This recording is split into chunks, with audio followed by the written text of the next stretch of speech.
Hey, what's going on, guys? It's your boy Gunnar, and I'll be doing a gameplay commentary over some Call of Duty Black Ops 2, and I was playing with a lot of good friends. This is actually about a week old, and this is when I was playing Search and Destroy with Corey and Ben, which are long-term friends. I've known them on Xbox and real life for quite a while. I mean, I knew them back in middle school, especially Corey. I've known Corey pretty much my entire life, at least in the aspect of school, but the long story short, we had a lot of fun, played some Search and Destroy, and it seemed to work out in my favor. I actually pretty much carried the team on this one, but I can't take all the credit because I was using communication with, Ben and Corey, of course, but I just happened to get majority of the kills, so I guess that's how this stuff rotates. But with that in mind, guys, I really want to jump into the main gist of it, and I want to talk a little bit about Search and Destroy. It's not something that I'm sure a lot of you guys are unfamiliar with, but I think it'll give me a little bit of an edge and then just let you guys kind of listen as we progress.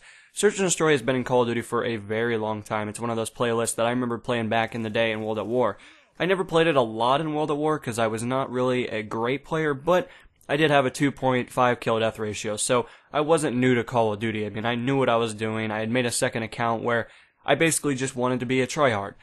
Ever since then, that's pretty much carried through the ranks, and some games I've done a lot better, some games I'm back to 2.0.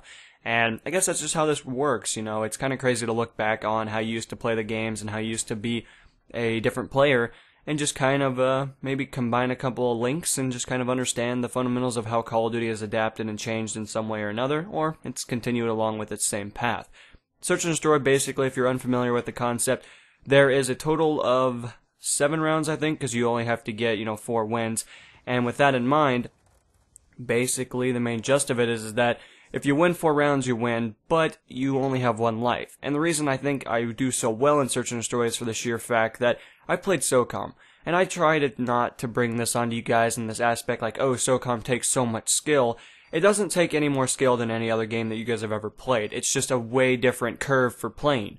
It's a third-person shooter, and it has the same array, has the same functionality as many multiplayer games, and it's a great game by itself, but it's no different than what you guys have probably played before. Maybe you guys are Xbox guys and you don't have the privilege of playing SOCOM, which, that's understandable, but there's games that are exactly like SOCOM. Call of Duty, in a sense, is almost like it. It's just a little different in the aspect in which the point of view, it has some different aspects, but the game types still line the same.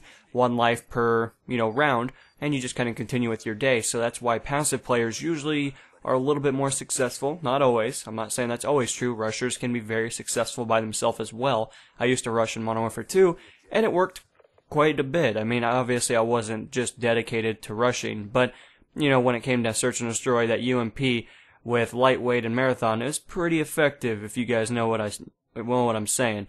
You get up right on the front lines, you mow down those snipers that were trying to go for their trick shots, and then you move on to the actual players that are playing the game in a more proper manner, and that's just kind of how this stuff works out. Now, how does this relate to Call of Duty?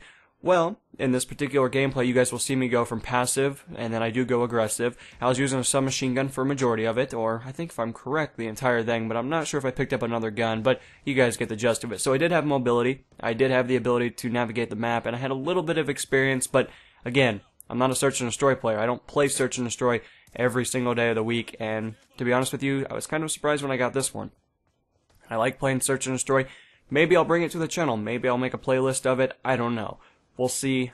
Search and Destroy is obviously where a lot more difficult players can be found. Not always. I mean, you can find difficult players anywhere in Call of Duty. But it seems like a lot of the guys that play Search and Destroy are not just the schmucks that you find in, Team Deathmatch or something like that. Granted, I'm not saying Team Deathmatch players are any worse than anyone else, but I think you guys get my main gist. With that in mind, guys, that's really it about Search. I'm sure a lot of you guys know it's all about communication, pretty much navigating the map, and it's all about the weapon that you use. I know some people will look at that in a different array and just say that it's all about accuracy and stuff like that. I would disagree. I think Black Ops 2 definitely brought with it a different array. I think it almost came to a modern or Infinity Ward era kind of a game, where the selected weapons do really good, and I know a lot of people have said that a lot of weapons in Call of Duty or Black Ops 2, for example, they're pretty balanced.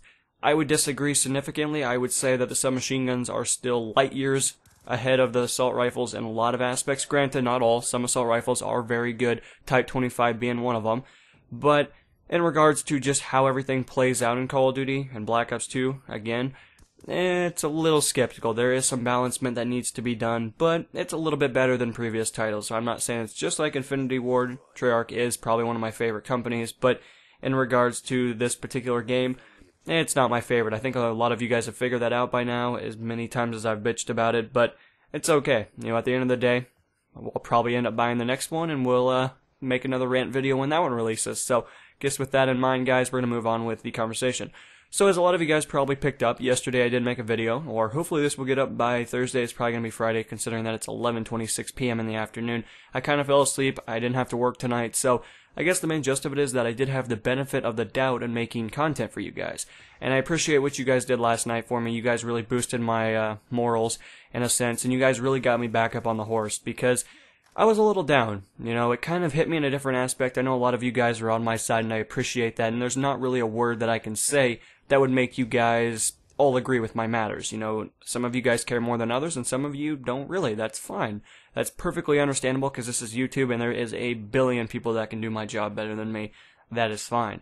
But with that in mind, I do appreciate all of you guys that show the support every single day. I know a lot of you guys went through a lot of the videos prepping for the May event. If you guys are unfamiliar with what that is, however, it's basically a giveaway that I'm doing. It's for the entire month. It actually ends tomorrow, so more nor less you guys have tonight, which is Thursday, and Friday to just pound through whatever you haven't seen. Anyone new, there'll be a link in the description followed by tons of questions and all kind of fun stuff that you can check out, and hopefully you guys will check the description. But guys, you're doing really good, and I look forward to, making the video on June 1st to let you guys know so you can submit. Just in case you guys haven't checked the description in a long time, June 1st is when I will actually make the video where you guys submit. This is how you basically are informed. You guys will go through, pick out your numbers. I told you guys about this day one back in about a month ago, but I promise it'll be a lot more depth this time, because I don't think people made it all the way through that video. It's pretty obvious considering that I have the analytics, but I appreciate all of you guys that were able to sit through 15 minutes. I don't know why it was that long, but there was a lot of information that needed to be showcased.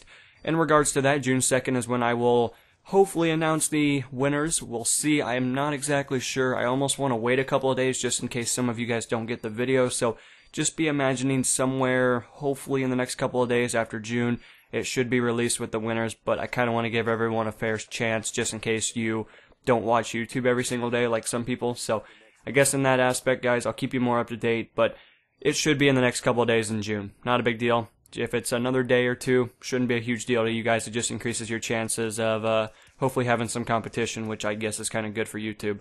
So, I guess with that in mind, guys, we're going to pursue onward. So, again, I really appreciate what you guys have done for my channel, and I really cannot stress it enough. Like, thank you is a great notion. It really showcases that I care, but is it enough to really give you guys the implication that everything you do is on the highest level, and I basically appreciate everything you guys do on a day-to-day basis. If that's from liking the video, watching the video, it all benefits the channel. Believe it or not, just sitting through a video does more than 1,000 likes, and that's pretty crazy to some people. And I appreciate the guys that are really dedicated, and I promise you it'll all be worth it when the May event is over. And I'm looking to definitely increase my probability of improvement as we progress. With that in mind, basically Thursday, which is the day I'm making the commentary, I spent a majority of today basically doing GFX. I'm really prepping for the new load, or layout, or whatever YouTube's doing that is basically giving everybody the fuck you and taking away all our customization. That fun thing that everyone's been bitching about. That's going to be dropping soon, and I gotta get prepped for that. I really gotta do a lot of things. I want to get thumbnails really done. I've been working on a lot of stuff, guys. Today I spent at least 7 hours doing just GFX stuff. It's maybe not on the par level of somebody like Team Arden or Chaos X Silencer, or something, whatever his name is. They have like the best thumbnails on YouTube, in my opinion. Out of all the people I'm subscribed to, I don't know if anyone else beats them, because I'm not subscribed to every single user on YouTube, but they have phenomenal just thumbnails. It's crazy how good those are.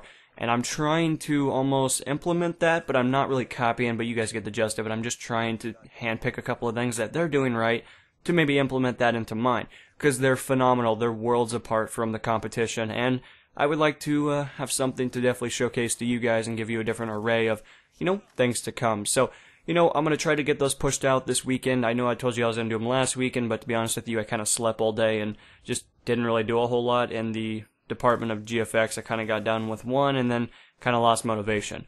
But with that said, guys, the next playthroughs hopefully will be starting this weekend. I'm not exactly sure what I'm doing. I have an idea, but it's kind of a little bit difficult since I don't exactly have the privacy of somebody that's a Let's Play channel. So we'll see how this works out, but in regards to anything else, I'm hopefully going to get it started this weekend, and you guys should look forward to that.